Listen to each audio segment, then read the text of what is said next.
저를 따라 같이 한번 우리 방금 찬양 제목인데요. 한번 같이 한번 고백해 보실까요? 주님만 바라봅니다. 여러분, 바라본다는 말이 그냥 쳐다만 본다는 말이 아니고요. 기다린다, 사모한다, 의지한다, 또 간절히 고대하다, 이런 의미가 그 안에 포함이 되어 있습니다. 성경에 보면 파수꾼이 아침을 기다림과 같이 이런 표현이 나옵니다. 아마 군에서 보초 생활 해보시고 군에 야간에 근무 서보신 분들은 아시겠지만, 여러분 밤이 얼마나 길고 또 빨리 밤이 지나갔으면 얼마나 또 그렇게 고대해요. 우리나라는 아직 뭐 준전시 상황이지만 실제 전쟁터에서 전쟁에 적들이 쳐들어오고 왔다 갔다 하는 상황 속에서 파수꾼이 경계 근무를 하고 있을 때 이 밤 안전하게 아무 일 없이 지나갔으면 좋겠다, 그런 마음으로 아침을 기다리는 것처럼 시편 기자는 누굴 기다리냐면 주님을 기다립니다, 이렇게 고백하고 있습니다. 왜요? 주님이 우리의 뭐가 되시기 때문에 사망 권세에 이기신 승리가 되어주시고, 때때로 우리의 위로가 되어주시고, 도움이 되어주시고, 우리의 소망이 되어주시기 때문에, 여러분, 그 주님을 우리도 함께 바라보고 기다리고 의지하고 그 주님 안에서 그 주님과 함께 승리하시는 사랑하는 성도님들, 복된 우리 모두가 되시기를 간절히 주님의 이름으로 축원합니다. 많은 일들을 만나지만 그 안에서 우리가 주님을 바라고 기대하는 거죠. 예전에 봤던 영화 중에서 굉장히 인상 깊게 봤던 영화가 있어요. 그 반지의 제왕이라는 영화, 아마 보신 분도 계실 거예요. 20년도 넘은 영화인데요. 톨킨이라는 분이 쓴 반지의 제왕인데 3편에서 저는 굉장히 지금도 생생하게 기억나는 영화 장면이 있어요. 밑에서 인간과 뭐 괴물들이 막 밑에 전쟁터에서 싸우고 있어요. 어마어마한 전투가 벌어져 있고 막 밀리고 있는데, 저쪽에서 갑자기 해가 떠오르는 거죠. 해가 떠올랐나 모르겠어요. 그때 기억은 잘 안 나는데, 거기서 누가요? 그 이름 갑자기 배우 있어요. 딱 등장하는데요. 지팡이를 딱 들고 힘 100마를 타고 등장하는데, 거기서 빛이 쫙 비춰지기 시작하면서 어떤 일이 벌어져요? 그 전투 가운데 어둠의 권세들이 물러나는, 패배하는 그런 일들이 일어나요. 사실 그게 굉장히 기독교적인 기독교적인 그 사상과 배경을 갖고 있는 영화거든요. 주님이 오실 때 모든 어둠의 권세 깨뜨리시고 우리에게 진정한 영원한 승리로 함께해 주실 줄로 믿습니다. 그 은혜와 승리를 누리고 살아가시는 저와 여러분 되시기를 간절히 주님의 이름으로 축복합니다. 근데 그렇게 하기 위해서는 중요한 조건이 하나가 있습니다. 뭐냐면요, 결이 맞아야 돼요. 무슨 말이냐면 질서가 통해야 됩니다. 이게 맞지 않으면 의미가 없어요. 주님이 아무리 우리의 승리가 되셔도 주님과 우리의 삶의 결이 맞고요, 주님과 우리의 방향이 같고요, 주님과 우리가 같이 일치해야 돼요. 그걸 뭐라고 하냐면 영적인 질서라고 합니다. 여러분, 하나님께서 만드신 창조 세계에도 창조의 질서가 있습니다. 질서가 무너지면 어떻게 돼요? 무질서해지죠. 무질서에서 그치는 것이 아니라 어때요? 혼돈과 혼란과 공허함과 여러 가지 아픔과 문제들이 많이 생깁니다. 우리 지난주에 로마서 말씀 기억나시죠?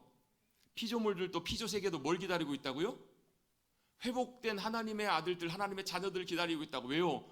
죄로 인해서 망가져버린 인간들이 자기만 무너진 것이 아니라 뭐예요? 인간이 죄가 들어오기 시작하니, 죄는 뭐냐면 하나님을 거역하는 것, 하나님의 질서를 반하는 것. 요즘 쉽게 말하면 역주행하는 거. 역주행 아시죠? 여러분, 역주행 해보셨어요? 아마 하셨으면 여기 안 계셨을 수도 있습니다. 역주행하면 어떤 일이 벌어져요? 큰 참사, 큰 대형 사고가 일어나잖아요. 상대방 굉장히 생명에 치명적인, 죽을 수 있는 그런 엄청난 큰 위협이에요. 역주행은 그렇게 무섭습니다. 그런데 뭐예요? 우리 죄라는 게 뭐냐면 하나님의 길과 역주행하는 거예요. 하나님과 반대 방향으로 내 마음대로 내 가고 싶은 대로 가는 것, 그게 역주행이에요. 그로 인해서 뭐가요? 천지만물, 피조세계도 어떻게 됐다고요? 탄식하며 괴로워하고 있다는 거예요. 그럼 지구 아프잖아요. 왜 아파요? 인간 때문에 그래요. 인간. 왜요? 인간에게 하나님께서 맡겨주셨어요. 하나님의 질서대로 관리하고 지키라, 보존하라, 그렇게 하나님께서 맡겨주셨음에도 불구하고 누가요? 인간이 제멋대로 자기 마음대로. 그럼 어때요? 하나님과 끊어지니까 욕심대로 자기 마음대로 살잖아요. 더 많이 먹는 사람이 부자고, 더 많이 누린 사람이, 가진 사람이 성공한 사람이라고. 세상의 질서는 그래요. 근데 하나님의 질서는 그렇지 않아요. 하나님을 나의 주님으로 모시고, 하나님을 나의 왕으로, 아버지로 모시고 살아가는 사람이 어떤 사람이에요? 그 사람이 진짜 복이에요. 그리고 그 사람이 진짜 부족함이 없는 사람이에요. 다윗이 그래서 이렇게 고백해요. 뭐라고? 여호와는 나의 목자시니 내게 부족함이 없으리로다. 여러분, 부족함 있으세요? 없으세요? 없으세요? 있으시죠?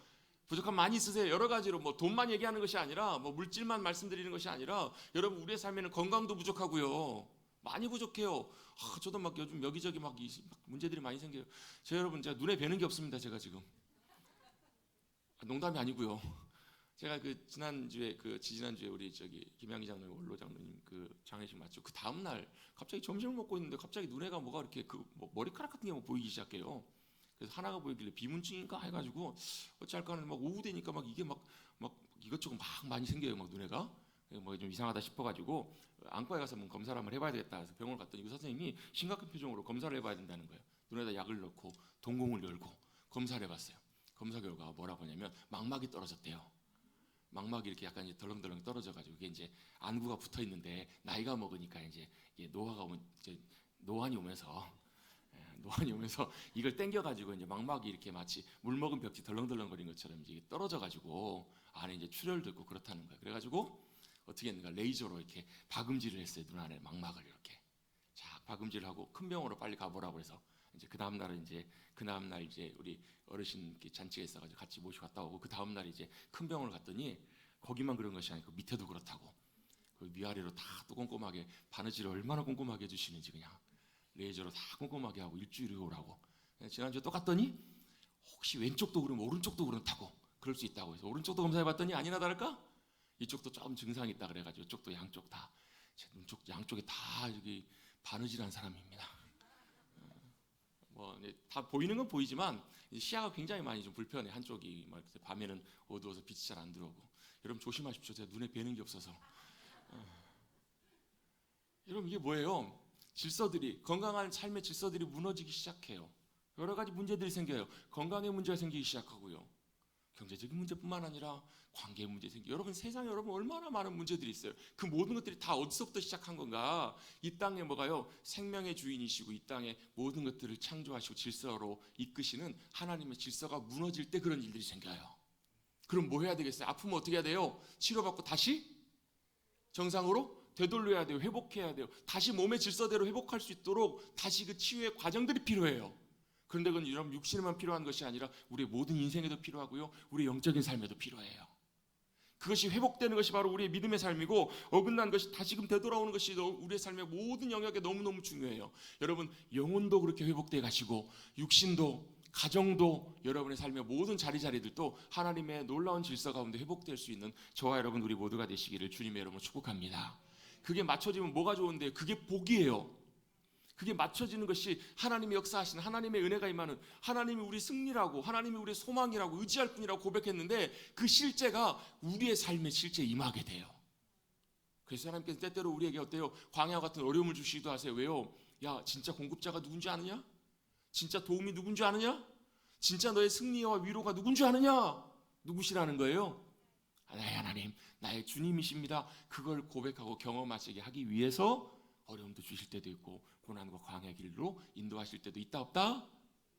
있다라는 거예요. 여러분 그 하나님의 의도와 마음들 여러분 잘 우리가 헤아리시고 그 은혜 가운데 하나님의 복과 은혜와 승리를 누리시는 우리 모두가 되시기를 간절히 주님의 이름으로 축복합니다.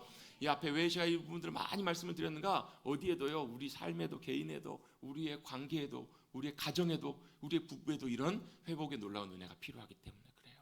여러분 지난 수요일 5월 21일이 무슨 날이었는지 여러분 아시죠? 무슨 날이죠? 저 옛날에는 그런 거 기억도 안 하고 저 그런 거 되게 싫어하거든요. 그래서 챙기지도 않았는데 이번에는 감동이 있어가지고 저희 아내한테 부부의 날이라고 밥을 사줬더니 되게 고마워하더라고요. 그렇다고요. 부부의 날 5월 21일이 부부의 날인데 그날은 법정 우리나라에서 공식적으로 법이 정해놓은 그 바로 국가에서 정해놓은 기념일이라고 하더라고요. 저도 그냥 정해놓은 날인 줄 알았는데 2007년부터 국가에서 공식적으로 부부의 날 5월 21일은 부부의 날입니다. 왜 21일로 정했을까? 5월 가정의 날 20일? 둘이 하나가 되는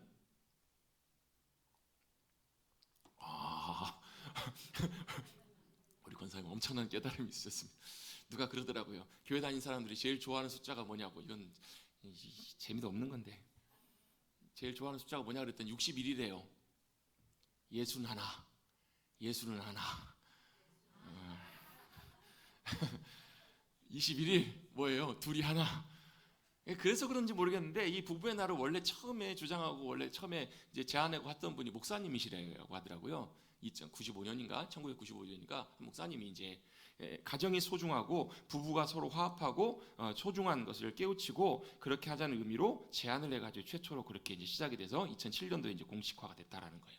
중요한 것이 부부이고 가정인데 또 반대로 왜요? 그만큼 어렵고 힘든 것이 바로 결혼과 가정이기 때문에 이렇게 부부의 날을 이렇게 지정해서 다시 한번 부부의 의미들을 다시 한번 돌이켜보자 이런 의미로 이 날을 지정했다라고 이렇게 챗GPT가 가르쳐 주더라고요.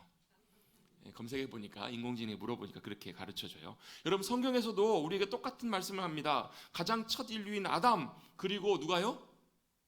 하와가 부부가 되었습니다. 그 하나님께서 부부관계로 만드신 그 바로 부부가 첫 하나님이 만드신 첫 제도 가정이 되었습니다. 그리고 그렇게 아담과 하와가 가정을 만든 이후에 부부가 되어서 그 부부가 가정이 되어서 지금까지도 인류 역사를 만들어 오고 있는 것이고 저와 여러분도 그런 아담과 하와를 통해서 지금 이 땅에 존재하고 있는 거예요. 그런데 문제가 하나 있어요. 뭐가 문제인가? 갈수록 결혼이 쉽지가 않아져요. 부부관계, 가정생활이 점점 어려워져 갑니다. 그때 점점 갈수록 출산율이 떨어지게 되고요. 여러분 우리나라 출산율이 굉장히 낮은 건 아시잖아요. 세계에서 제일 낮은 출산율을 갖고 있어요. 또 여러분 이혼율도 굉장히 많이 올라가고 있습니다. 제가 뭐 찾아보니까 41% 정도 이혼율 이렇게 있다고 해요. 제가 아는 목사님이 미국에 80년대 초반에 유학을 가셨어요. 그때 가서 제일 놀랬던 것 중에 하나가 그 당시만 해도 우리나라는 이제 주로 거의 이혼을 많이 안 할 상황의 시대였었잖아요. 미국 갔더니 한 둘 중에 하나는 이혼하는 것 같더라는 거예요. 자녀들이 그래서 막 새아빠, 새엄마 이런 것도 너무 많아서 그 당시에는 너무 충격을 받았다고. 근데 20년, 30년, 40년이 지난 다음에 우리나라도 똑같이 이렇게 진행하고 있는 거예요. 여러분 그 문제가 단순히 사회 현상이나 여러분 뭐 세대가 달라져서 그 문제 이전에 여러분 그 결혼이 여러분 그 가정을 이루어간다는 것이 사실 쉽지 않은 문제이고 우리가 중요하게 또 우리가 정리하고 붙들어야 될 중요한 그것이 있다라는 것 그것을 우리는 이 시간 말씀을 통해서 함께 좀 나누려고 합니다. 원래 우리 로마서 말씀을 계속 쭉 시리즈로 살펴보다가 로마서 말씀을 이어서 이렇게 나누려고 하다가 오늘이 이제 5월 가정의 달 마지막 주일이잖아요. 그래서 한번 가정과 부부에 대한 부분들을 한번 성경적인 부분들을 한번 좀 나눴으면 좋겠다 해서 말씀을 준비하게 됐습니다. 요즘 여러분 TV 틀어보시면 TV 방송에서 많이 하는 프로그램들 어떤 프로그램들이 제일 많이 하나요? 뭐 이혼 관련된 프로그램 또 뭐 부부 또 뭐 만남 뭐 이런 것들이 굉장히 많잖아요. 왜 그럴까요? 그만큼 사람들의 관심이 많이 집중돼 있고 사람들에게 굉장히 그 부분들이 또 자극적으로도 굉장히 방송될 수 있기 때문에 호기심을 끌 수 있기 때문에. 근데 그 프로그램들을 보면 어떤 느낌이 드세요? 내가 만약에 결혼을 안 했다, 결혼을 앞두고 있다 그러면 어떤 생각, 어떤 마음이 드세요? 뭐 결혼하겠나? 오히려 어때요? 내가 이렇게 결혼하겠나? 오히려 결혼에 대한 그런 거부 반응, 저러려면 혼자 살지. 이런 마음들, 이런 생각들을 오히려 더 갖게 한다라는 거예요. 젊은 세대들과도 이렇게 대화하거나 의견들 들어보면 현실도 그렇고요. 결혼하기가 참 쉽지 않잖아요. 결혼하려면 갖춰야 될 조건들도 많고 뭐 집도 해야 되고 여러 가지 많기도 하고 또 쉽지도 않고 또 결혼하려고 하는데 내가 사랑하고 좋아하고 오래 만나왔는데 저 인간이 어떤 인간인지 알아요? 몰라요? 참 알 수 없을 것 같고 살다 보면 또 이상한 사람일지 누가 그렇더라고요. 저희 애들 중에 한 명이 그렇더라고요. 난 결혼 못할 것 같다고. 그놈이 어떤 놈인지 알고 어떻게 결혼하냐고. 세상 막 보는 미디어를 통해서 보는 것들이 그렇잖아요. 막 심각하고 심란한 그런 것들이 너무너무 많아요. 결혼하기가 참 갈수록 쉽지 않은. 그래서 여러분 우리 유명한 여러분 잘 아는 말이 있습니다. 결혼은 해도 후회, 안 해도 후회. 어떻게 하라는 겁니까? 어떻게 하라는 거죠? 어떤 누군가는 그렇더라고. 방송이 나와가지고 자기는 결혼을 심각하게 안 하려고 고려하고 있다고. 왜냐하면 외로울 때가 있지만 나의 외로움을 채우기 위해서 그 사람을 힘들게 할까봐, 그 사람 힘들게 할까봐 그냥 자유롭게 살고 서로 피해 안 주고 사는 그게 더 행복하지 않을까, 행복하지 않을까 해서 결혼을 안 하겠다는. 여러분 어떻게 생각하세요? 왜 웃으세요? 아니, 결혼했으니까 돌이킬 수가 없어가지고 아유 그때 그럴까. 아주 친한 친구가 예전에 결혼하는데 결혼하기 전날 저한테 전화를 해가지고 나 내일 결혼해야 될지 모르겠다고. 물론 이제 여자 동기입니다. 근데 뭐 저 때문에 그런 게 전혀 아닙니다. 오해하지 마시고. 전혀 그런 게 아닌데 굉장히 제 스스로 갈등이 된다는. 결혼해야 되나 말아야 되나. 지금 잘 살고 있습니다. 아무튼 뭐 경제적 우여곡절들이 많이 있었지만 여러분 어떻게 해야 될까요? 여러분 만약 여러분 자녀들이 그렇게 여러분에게 묻는다면, 조언을 구한다면 여러분 어떻게 대답하시겠습니까? 여러분 예? 예, 감사합니다. 결론은 그거지만 여러분 그 결론에 대한 분명한 이유와 근거가 있어야 됩니다. 여러분 우리는요 우리가 만나는 모든 문제나 상황들에 대한 답과 정의를 어디서 찾아야 되냐면 성경 말씀에서 찾아야 합니다. 이게 옳다 저게 옳다 시대가 이러니까 충분히 이해합니다. 공감도 합니다. 여러 가지로 볼 수 있지만 여러분 우리의 삶의 답은 어디서 찾는 것이 가장 정확한가? 성경에서 찾아야 합니다. 그리고 성경에 내 삶을 맞춰서 가는 것 그게 손해인 것처럼 보이지만 절대 그렇지가 않아요. 왜요? 여러분 말씀 가운데 우리의 삶을 맞추고 조정해서 가면요 말씀하신 그분이 하나님이 주님이 우리의 삶을 책임지시고 뒷받침하시고 역사하십니다. 여러분 사장님이 지시했어요. 그대로 했어요. 누가 책임져요? 사장님이 책임집니다. 하나님이 말씀하셨어요. 따라갔어요. 손해봤어요. 누가 책임져요? 하나님이 책임지십니다. 여러분 신명기 말씀에 보면 모세를 통해 이스라엘 백성들에게 하나님께서 이렇게 말씀하세요. 내가 너희 앞에 생명과 복과 화와 저주를 두었다고. 그러면서 너희 뭘 선택하라고요? 여러분 뭘 선택하실래요? 생명과 복을 선택하시죠. 이게 하나님의 마음이시고 의도세요. 근데 이거 하기 위해서 뭐 하라고요? 나 의지하고 내 약속과 말씀 하나님의 말씀에 귀 기울여 청종하고 따라오라 순종하라. 그리하면 누가요? 하나님이 생명과 복으로 함께 해주시겠노라고 이렇게 말씀하세요. 성경에 보면요 그런 많은 예들이 나와요. 대표적인 예 다니엘 어때요? 포로로 끌려갔어요. 옛날로 치면 볼모로 끌려간 거예요. 여러분 옛날도 우리나라도 그랬잖아요. 중국에서 우리나라 말 잘 듣게 하려면 어떻게 해야 돼요? 들어와가지고 누굴 데리고 와요? 세자들을 데리고 와요. 아들들 데리고 와요. 왕의 아들 데리고 와요. 그 뭐 하는 거예요? 너 말 안 들으면 죽어. 네 자식 죽어. 함부로 까불지 마. 이렇게 데려가는 거예요. 다니엘도 바벨론에게 그렇게 포로로 끌려간 거예요. 여러 가지 이유 때문에 이제 이스라엘이 멸망하기 직전인데 유다가 멸망하기 직전인데 미리 잡아가요. 잡아가서 또 뭐 하냐면 잘 교육시키고 훈련시켜가지고 그 나라에 잘 써먹으려고 다니엘이 그렇게 끌려간 거예요. 포로로 끌려갔잖아요. 그럼 누구 말 잘 들어야 돼요? 왕의 말을 잘 들어야 돼요. 근데요 다니엘이 뭘 하냐면 뜻을 정해요. 결심했다는 거예요. 뭘요? 왕이 주는 음식 진미를 그게 이제 우상의 제단에서 나오는 음식들이 많거든요. 대부분. 그래서 그걸 거절하고 정결한 음식 하나님 말씀하신 그것만 채식만 먹기로 자기가 뜻을 정하고 결정해요. 이건 뭘 의미하는 거예요? 왕의 명령을 거부하는 거예요. 이거는 왕의 죽음.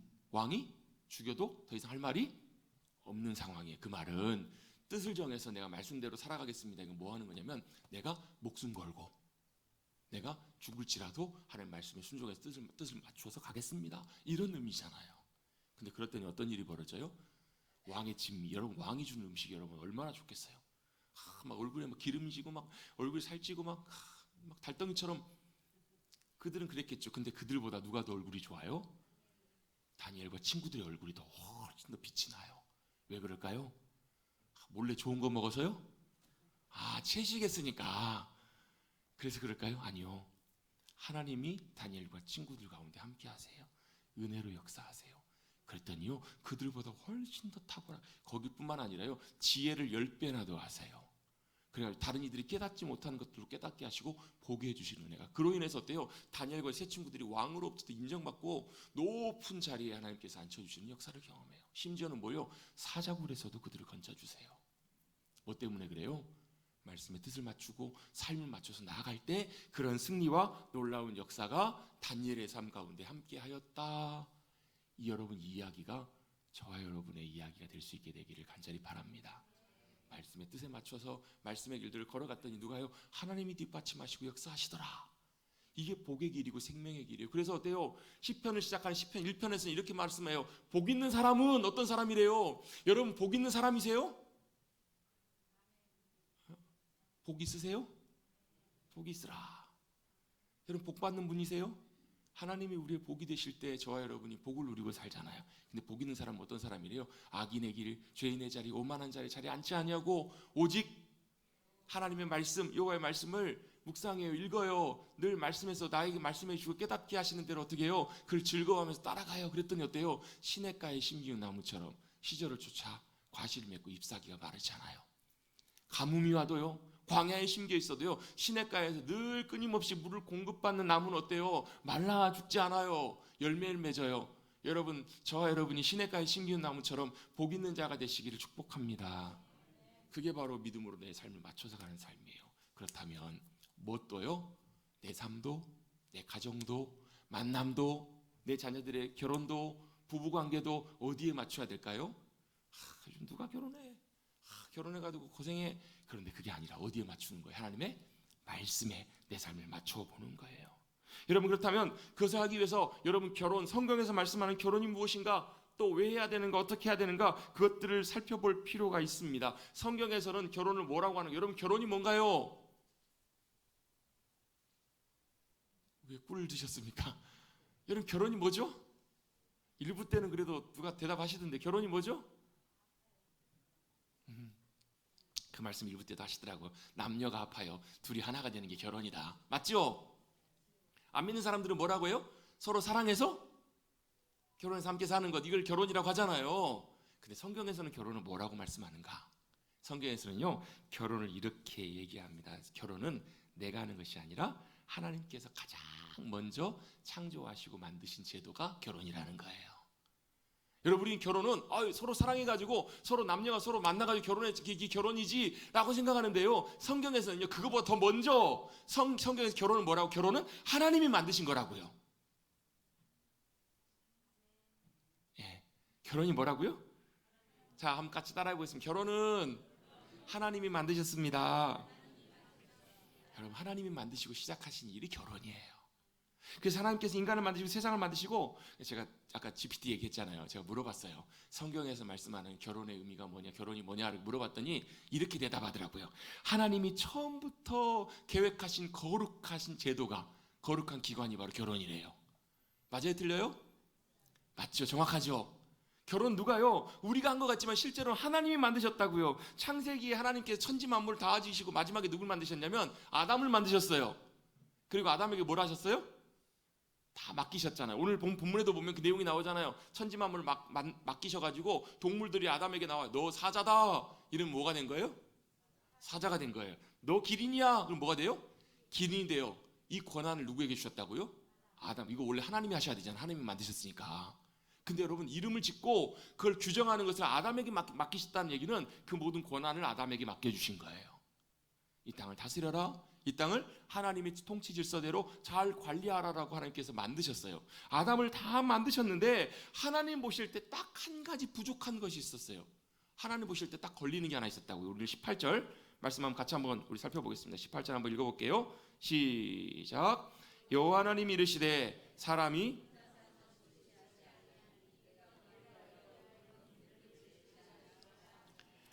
아멘. 자, 하나님이 천지 만물을 창조하실 때 하나님이 항상 뭐라고 말씀하셨냐면 보시기에 좋았다라는 거예요.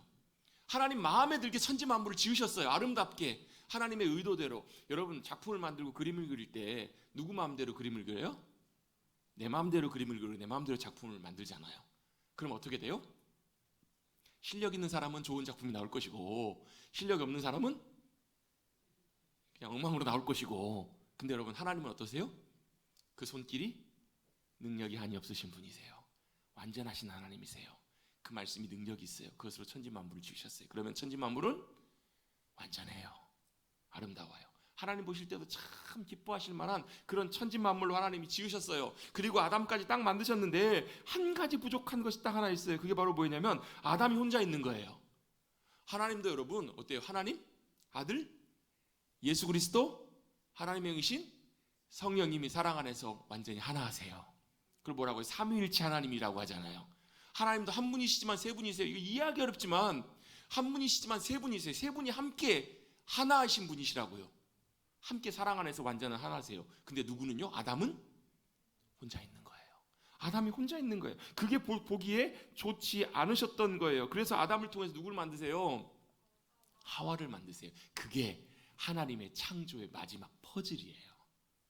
하나님이 모든 걸 다 완성하신 마지막 퍼즐을 아담이 혼자 있는 그 외로움 가운데 보기 좋지 않았던 그 모습에 하나님께서 마지막 퍼즐로 완성하신 것이 다 채우시기 위해서 바로 만드신 존재가 바로 아담의 갈비뼈 하나 빼서 만드신 하와인 거예요. 그래서 여러분, 결혼은 하나님께서 만드신 하나님의 창조, 가장 완전한 창조의 아름다운 제도이고, 그리고 그걸 통해서 뭘 하게 하세요? 완전한 하나님의 모든 창조를 완성하게 하신 것, 그게 바로 결혼이라는 거예요. 그래서 여러분, 사람은 혼자 있으면 여러분 참 뭔가 부족해 보입니다. 사람은 혼자 있을 수가 없어요. 그래서 누구를요? 남자는 여자는 남자를 만나서 비로소 하나가 될 때 완전한 인생이 돼요. 근데 그 인생, 그 만드신 그 대상이 바로 누구인가? 우리 아까 18절의 맨 뒷부분에 보시면 내가 하나님께서 그를 아담을 위해서 뭘 만드셨다고요? 돕는 배필을 지으리라 라고 말씀하세요. 자, 하와가 뭐래요? 아담의 돕는 배필. 이걸 히브리어로 에제르라고 에제르라는 말은 돕다라는 말인데 이 말을 우리는 많이 들어봤어요. 사무엘상에 보면 사무엘이 그 블레셋과의 전투에 싸우고 이기고 와가지고 이기고 이스라엘 백성들에게 이렇게 배려해요. 여기까지 하나님께서 우리를 도우셨습니다. 그래서 그걸 뭐라고 하냐면 에벤에젤. 에벤이라는 말은 돌이라는 말이고요. 바위 돌을 세워놓고 그 뭐 하셨다고? 하나님이 우리를 여기까지 도우셨다. 에벤에젤이라는 말이 돕다라는 말이에요. 근데 여기서 말하는 돕는 배필이라는 말은 돕는데 어디서 돕냐면 반대 맞은편에서. 여러분 맞은편이란 말이 무슨 말이에요? 내 앞에서 뭐 한다고요? 돕는 존재가 누구냐면 돕는 배필이에요. 그러면 반대로 바꿔놓고 보면 하와 입장에서 보면 맞은편에 누가 있어요? 왼수가 있나요? 누가 있어요? 네? 돕는 배필이 있는 거예요. 에제르. 여러분 돕는다라는 말이 여러분 좋은 말이에요? 나쁜 말이에요? 좋은 말이죠. 왜? 내가 누군가를 도울 수 있다면 도울 수 있는 능력이 있기 때문에 돕는 거잖아요. 그렇죠? 많이 도우십시다. 하나님의 사랑으로, 하나님 주신 은혜로, 능력으로 돕시다. 근데 누구를요? 아담을 위해 하나님께서 하와를 만드시면서 돕는 존재로, 돕는 배필로 만드셨다. 그 말은 뭐예요? 아담에게는 뭐가 필요해요? 하와의 도움이 필요하다는 말이에요. 반대로 하와만 아담에게 돕는 배필이 아니라 아담도 하와에게 돕는 배필이 되는 거예요. 서로 돕고 섬기면서 하나가 되게 하신 것, 그것이 바로 부부이고 결혼입니다. 우리는 보통 흔히 결혼하면 뭘 기대하는가? 뭘 기대하고 결혼을 해요? 저 상대방이, 저 남편이, 저 남자가, 신랑이, 신부가 나를 행복하게 해주겠지. 나에게 기쁨을 주고 만족을 주고. 왜 웃으시는지, 옆에서 웃으시는지 그 이유를 아시죠? 행복하게 하는 게 아니라 뭐예요? 내가 왜 그랬나? 근심, 걱정. 아니죠. 그런 기대를 갖고 결혼하잖아. 너무 오래전이라서 여러분, 한참 전이라서 이게 아니세요? 여러분, 내가 상대방이 나를 행복하게 해주고 나를 만족시켜주는 그런 존재로 상대방을 생각하잖아요. 신랑과 신부를, 서로를, 배우자를. 근데 성경은 뭐라고요? 그것이 먼저가 아니라는 거예요. 먼저 내가 뭐가 되라고요? 상대방의 돕는 배필이 되라고 주님이 만들어 놓으신 거예요. 나에게 돕는 존재가 되라고, 돕는 역할을 하는 그런 존재로 하나님께서 하와를 만드시고 아담을 만나게 하셨던 거예요. 여러분, 상대방을 돕게 되면 어떤 일이 벌어질까요? 부족한 부분이 채워져요. 손해가 아니고요, 상대방의 부족한 부분이 채워지고 상대방이 나의 돕는 배필이 되면 나의 부족함을 누가 채워요? 상대방이 채워요. 그래서 여러분, 남자에겐 아내가 필요하고요, 아내에겐 누가 필요해요? 남편이 필요하잖아요. 그게 바로 성경적인 결혼의 원리입니다. 그래서 이런 말이 있더라고요. 혼자서 100점이 아니라 합해서 100점이다. 이게 인생이다. 인생이 뭐라고요? 혼자 100점이 아니고 합해서 100점, 이것이 바로 우리 인생이라는 거예요. 이게 바로 하나님께서 원래 계획하시고 만드셨던 결혼 제도이고 성경에서 말하는 결혼의 의미입니다. 하나님께서 하와를 이렇게 인도하실 때 아담은 너무너무 기뻐합니다. 결혼해서요? 그 당시에 결혼도 몰랐을 거예요. 근데 분명히 그가 알고 깨닫는 것은 이것입니다. 바로 뭐라고 고백하는가? 그 뒤에 19절 말씀부터 보면 하나님께서 아담에게 이름을 짓는 그 일들을 쭉 맡기세요. 그리고 쭉 지어가다가 20절에 보면 돕는 배필이 없어서 21절입니다. 하나님이 아담을 잠들게 하세요. 마취를 시키셨다 봐요. 그냥 생뼈 빼면 아프니까 마취를 시켜놓고 잠들게 하신 다음에 갈빗대를 하나를 빼세요. 갈빗대 하나를 취해서 살로 대신 거기다 채우셨다라고 말씀해요. 왜 갈빗뼈일까? 머리뼈는 안 됐을까? 발가락뼈는 안 됐을까? 아마 이제 제일 몸의 중앙에 있는 뼈기 때문에 뭐 서로 대등한 관계, 뭐 이런 의미도 있겠죠. 어떤 분은 그렇게 얘기하세요. 갈빗뼈가 제일 중요한 심장과 간 뭐 이런 부분을 이제 보호하고 있기 때문에, 폐 이런 걸 보호하고 있기 때문에, 이런 갈빗뼈가 없으면 어떻게 될까요? 네, 아마 작은 충격에도 심각한 여러분 타격으로 사람이 죽을 수도 있잖아요. 그걸 보호하는 갈빗뼈로 돕는 배필을 만들지 않았을까? 이렇게 말씀하신 분도 계세요. 또 갈빗뼈가 뼈 중에서는 상당히 약하잖아요. 부러지기 쉬우니까 어떻게 서로 보호하면서 서로 잘 돌아보는 그 관계로 아마 갈빗뼈를 빼서 여성을 만들지 않았을까? 뭐 이렇게들 얘기를 하세요. 성경에 설명이 안 나와 있기 때문에 잘 알 수는 없어요. 중요한 것은 뼈를 빼가지고 그것으로 여자를 만드셨다고요. 2절입니다. 22절 우리 같이 한번 읽어볼까요? 시작. 여호와 하나님이 아담에게서 취하신 그 갈빗대로 아멘. 아담에게 하와를 데리고 오세요. 하나님께서 이끌어 오세요. 그랬더니 아담이 그 여인 하와를 보면서 뭐라고 고백해요? 여자를 만났을 때 여러분 남편분 아내분 처음 만나셨을 때 여러분 뭐라고 고백하셨어요? 우와 오 마이 달링 이러셨나요? 웃자고 하는 얘기입니다. 아담은 뭐라고 얘기했어요? 그 다음 23절입니다. 이렇게 얘기합니다. 아담이 이르되 이는 내 뼈 중에 뼈요 살 중에 살이다. 이렇게 그가 고백해요. 말이 맞죠? 내 뼈로 만든 거니까. 그렇죠? 여러분 배우자는 돕는 배필은 뭘로 만들었다고요? 갈비뼈로 만들었어요. 그래서 뭐예요? 하나님이 만나게 해주신 짝은 뭐예요? 나의 갈비뼈, 내 뼈, 내 살, 이게 뭐라고요? 한 몸이잖아요. 이 관계로 하나님께서 하와를 만들고 인도해 가십니다. 만나게 하십니다. 그래서 역사하신 분이 누구세요? 주님이십니다. 하나님이십니다. 부족함을 아시고 갈빗뼈를 떼서 돕는 배필을 만드시고 이끌어 오셔서 만나게 하신 분이 누구시냐면 하나님이시라는 거예요. 그래서 결혼은 하나님께서 만드셨고요. 그래서 결혼에서 굉장히 중요한 것이 바로 뭐냐면 하나님의 섭리와 인도하심이에요. 뭐가 중요하다고 결혼해서? 사랑이 제일 중요한 거 아닌가요? 조건도 잘 맞아야 되는 거 아닌가요? 예, 그것들도 다 중요한 요소죠. 근데 제일 중요한 결혼에서 제일 중요한 요소는 하나님의 인도하심, 하나님의 섭리와 계획 가운데 만나게 하심이 제일 중요하다고요. 그래서 제가 결혼식 주례할 때마다 뭐 많이 주례하진 않았지만 항상 나누는 말씀이 있어요. 결혼은 사랑해서 결혼하는 게 아니라고요. 사랑해서 결혼하면 사랑이 식으면 같이 못 살아요. 결혼은 뭐 하는 거예요? 하나님의 섭리와 계획과 인도하심 가운데 만나게 하심을 통해서 그래서 결혼하는 거라고요. 그래서 사랑해서 결혼하는 것이 아니라 결혼해서 사랑하는 것이 성경적인 가정의 의미라는 것. 이걸 여러분 우리가 꼭 기억하셔야 돼요. 물론 신랑 신부들에게 이 얘기 아무리 얘기해도 주례 때는 한 말이 기억나요? 안 나요? 왜 웃으세요? 잘 기억이 잘 안 나죠. 근데 이게 성경적인 원리예요. 사랑해서 결혼하지만 실제로는 하나님의 섭리와 인도하심이 분명히 중요하다는 거예요. 그리고 나서 결혼해요. 결혼한 다음에 진짜 필요한 것이 사랑이에요. 여러분 그렇잖아요. 내가 결정해서 내가 원해서 선택해서 내가 결혼했어요. 그럼 누가 책임져야 돼요? 내가 책임져야 돼요. 그런데 하나님이 계획하시고 만나게 하셔서 섭리 가운데 주님이 짝지어 주신 부부관계가 되게 하신 것은 누가 책임지냐면 하나님이 책임집니다.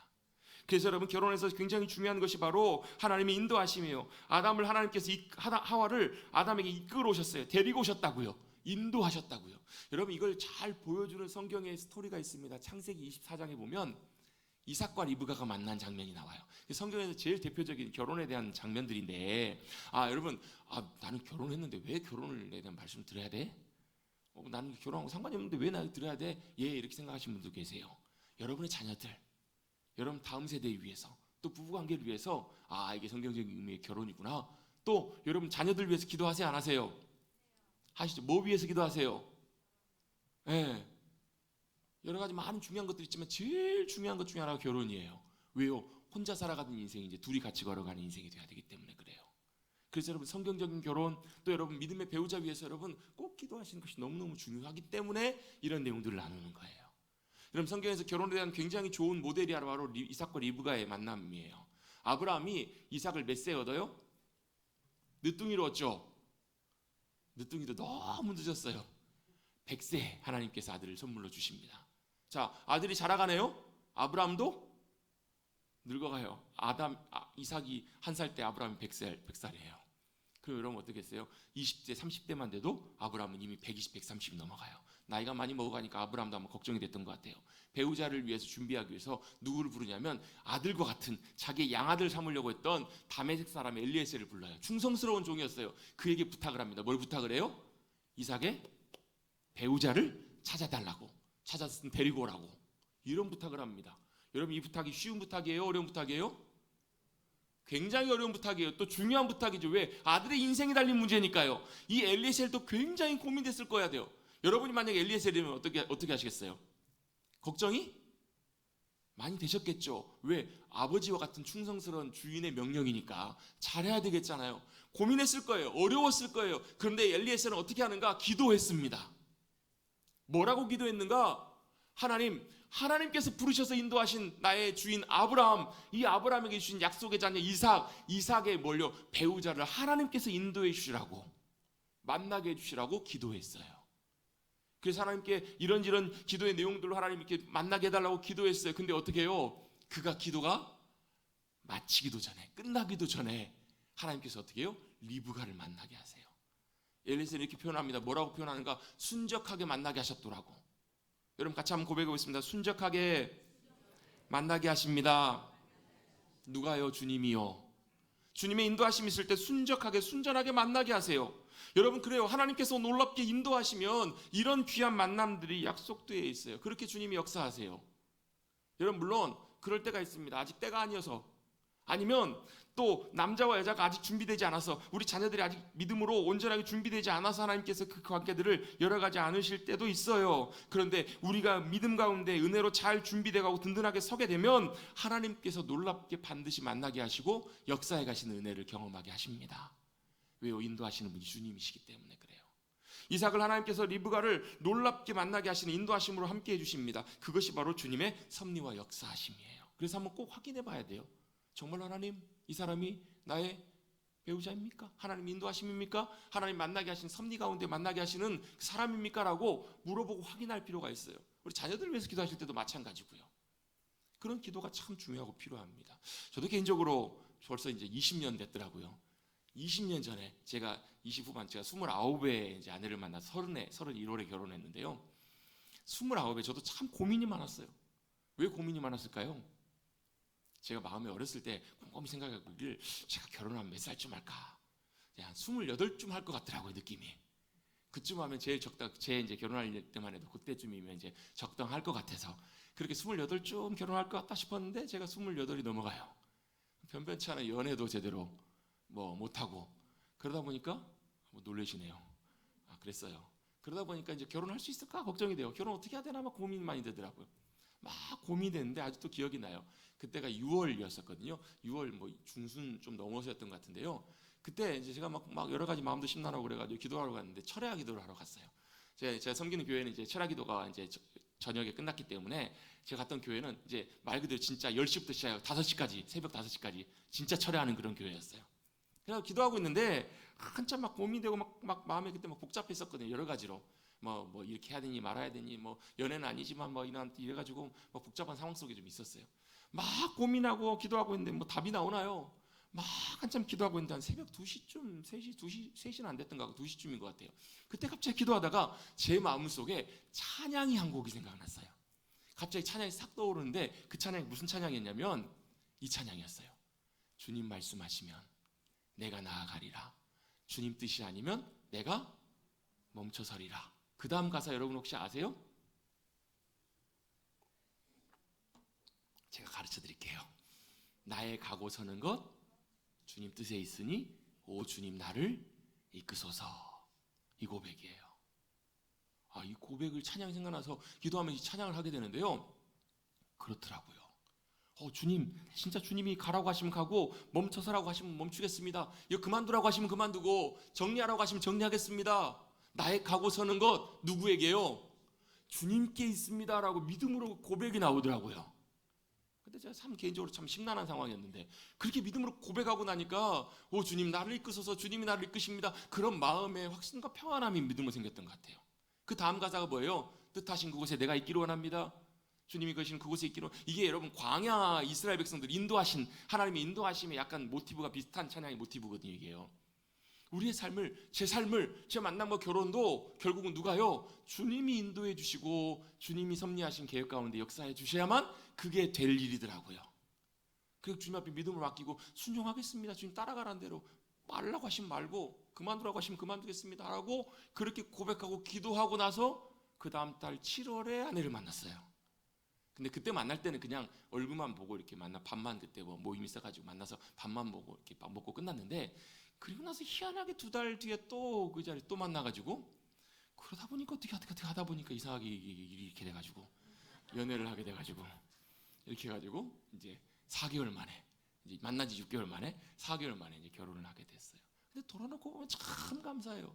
제가 이렇게 선택했으면 선택할 수 있었을까?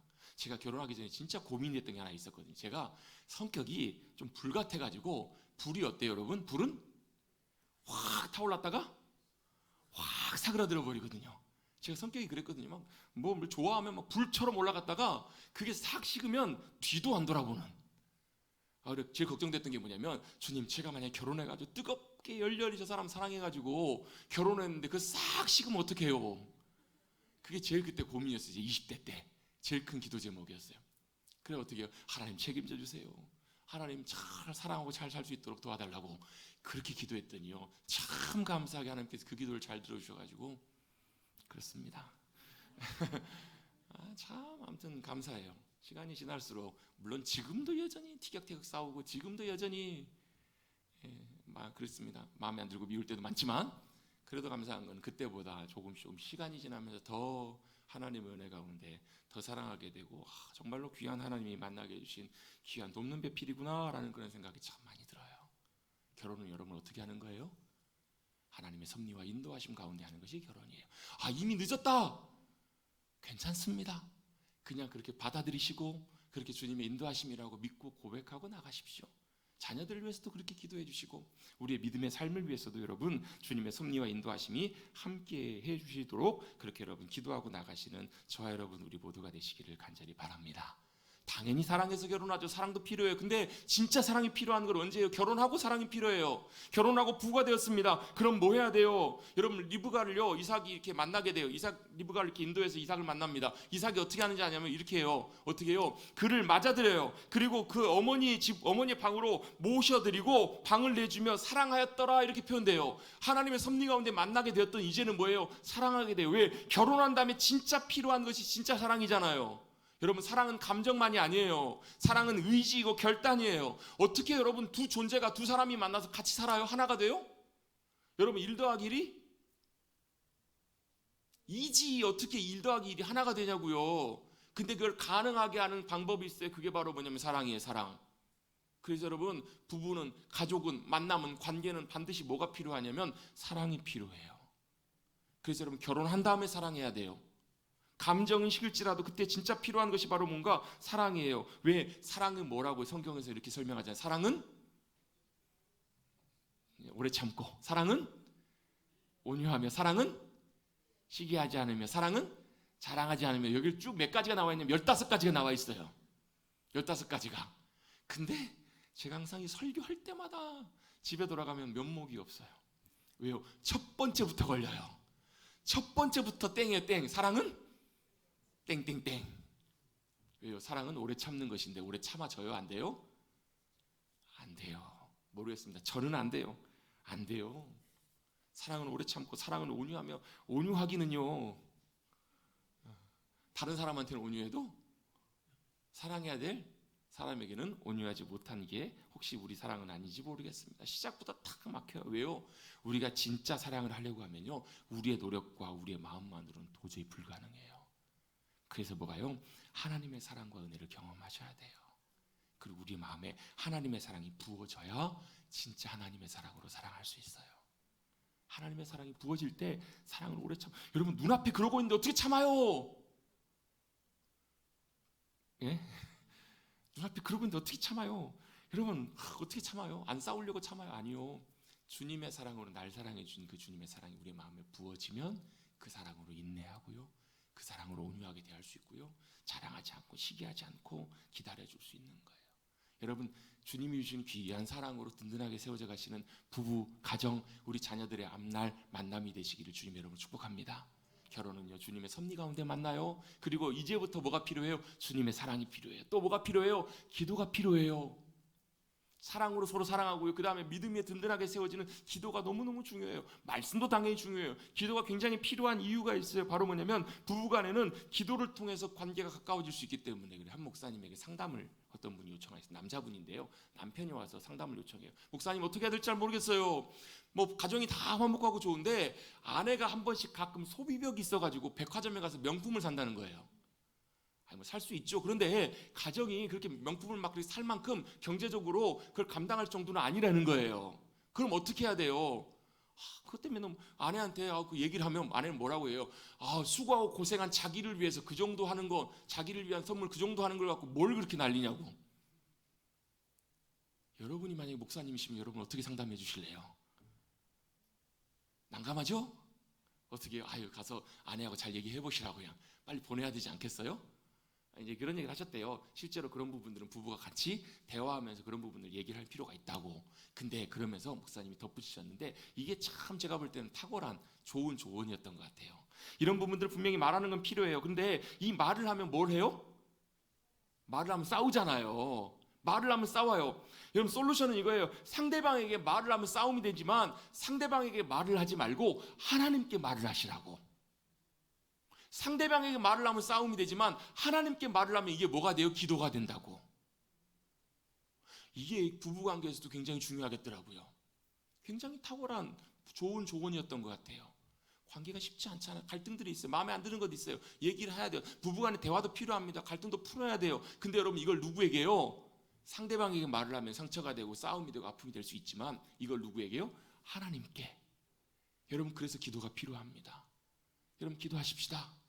뭘요? 우리의 관계를 위해서, 우리 부부를 위해서 기도하는 것들이 너무너무 중요해요. 기도하기 시작하면 어떤 일이 벌어지는가? 여러분 삼각형 아시죠? 삼각형 이렇게 생겼습니다. 그죠? 삼각형의 끝에가 누가 있냐면 남편이 있고 아내가 있어요. 가까워지려면 이렇게 가면 좋지만 이게 쉽지가 않아요. 그럼 어떻게 하면 돼요? 하나님께로 가까이 올라가면 돼요. 같이 부부의 관계로 같이 올라가기 시작하면 가까워집니다. 그래서 말씀도 중요한 이유가 이거예요. 여러분 서로 잘 알아가는 것도 너무 필요해요. 대화도 필요합니다. 근데 마음을 맞춰가려면 제일 좋은 방법 중에 하나가 뭐냐면 부부가 같이 말씀하시는 하나님 말씀 앞에 나가는 거예요. 그리고 같이 순종하는 거예요. 같이 맞춰가기 시작하는 거예요. 그러면 그 말씀이 우리를 하나님께로 가까이 이끌어 가시고 하나님이 기뻐하시는 귀한 복된 믿음의 가정들로 세워가게 해 주실 줄로 믿습니다.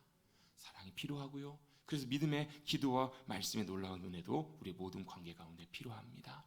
여러분 자녀를 위해서 아까 기도하신다고 말씀하셨어요. 배우자를 위한 기도가 굉장히 중요해요. 그래서 어떤 분들은요 아이가 태중에 있을 때부터 배우자를 위해서 기도하셨대요.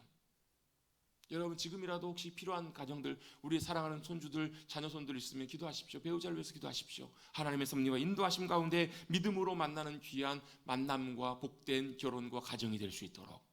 왜요? 그것이 하나님께서 우리에게 주신 큰 복이고 선물이기 때문에 그래요. 여러분 가정은, 부부는, 배우자는 하나님께서 우리에게 주신 참 귀한 선물입니다. 마음에 안 들어서 반품하고 싶은데요, 상관없습니다. 하나님께서 서로 사랑하면서 사랑 안에서 귀한 하나님의 나라를 이 땅 가운데 세우도록 하나님께서 우리에게 맡겨주신 선물이며 또한 훈련의 자리가 바로 가정이기 때문에 그렇습니다. 여러분 이것은 가정 부부의 얘기를 말씀드리는 거지만 실제로는 우리의 모든 삶의 자리에도 다 동일하게 적용되는 부분이라고도 볼 수 있습니다. 하나님께서는 우리의 모든 가정들이 만남과 관계가 이 땅에서 천국을 맛보며 누리는 귀한 만남과 가정이 되기를 원하십니다.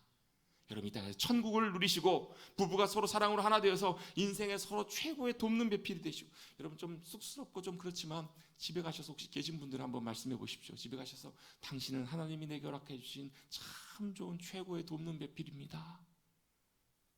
너무 길죠? 알아서 짧게 가셔서 한번 고백해 주시죠. 참 하나님께 감사한다고, 돕는 배필로 당신을 허락해 주셔서 감사한다고. 여러분 혹시 그런 고백을 할 수 없는 분이라면 하나님의 은혜와 도우심을 구하십시오. 또 아직 남편이, 상대방의 배우자가 아직 믿음이 없는 분이라면 그분을 위해서 축복하며 기도해 주십시오. 그리고 사랑으로 더 잘 섬기십시다. 그래서 여러분 우리 가정 가운데, 부부관계 가운데, 우리 사랑하는 자녀들의 가정과 앞날 가운데 하나님의 은혜와 복이 함께해 주셔서 이 땅에 세워지는 귀한 믿음의 가정, 복된 가정, 천국을 누리며 하나님 나라로 귀하게 세워져가는 우리 모든 가정들, 관계와 우리 앞날들 되시기를 주님의 이름으로 축복합니다. 그럼 귀한 믿음의 가정이 되십시다. 부부관계 되십시다. 우리 자녀들 위해서도 그렇게 기도해 주셔서 이 땅에 하나님이 주신 귀한 선물 풍성하게 누리시고 승리하시는 저와 여러분 우리 모두가 되시기를 간절히 주님의 이름으로 축복합니다. 기도하겠습니다. 하나님 감사합니다. 오늘 가정의 달 마지막 주일 주님 앞에 나와 예배하게 하여 주시고, 무엇보다도 하나님께서 만들어 주신 귀한 선물, 처음 주님께서 만드시며 창조를 완성하셨던 결혼에 대해서 성경적인 의미들을 다시 한번 상고해 보게 하시니 감사를 드립니다. 결혼, 사랑해서 결혼하지만 하나님의 섭리와 인도하심 가운데 만나 아름다운 복된 부부 가정을 만들게 하여 주시고, 그 가정을 세워가기 위해서 사랑으로 서로 이해하며 용납하며 섬기며 성경적인 사랑, 주님이 말씀하신 또 주님이 우리에게 주시는 주님의 사랑으로 사랑함으로 아름답게 세워져가는 믿음의 복된 가정, 천국을 맛보며 누리며 살아가는 이 땅의 하나님 나라로 세워져가는 우리 귀한 믿음의 가정, 또 부부, 우리 자녀들의 앞날과 또 만남과 모든 인생 삶의 가정들, 자녀들 또 가정들이 되게 하여 주시옵소서. 감사드리며 예수의 이름으로 축복하며 기도드리옵나이다. 아멘.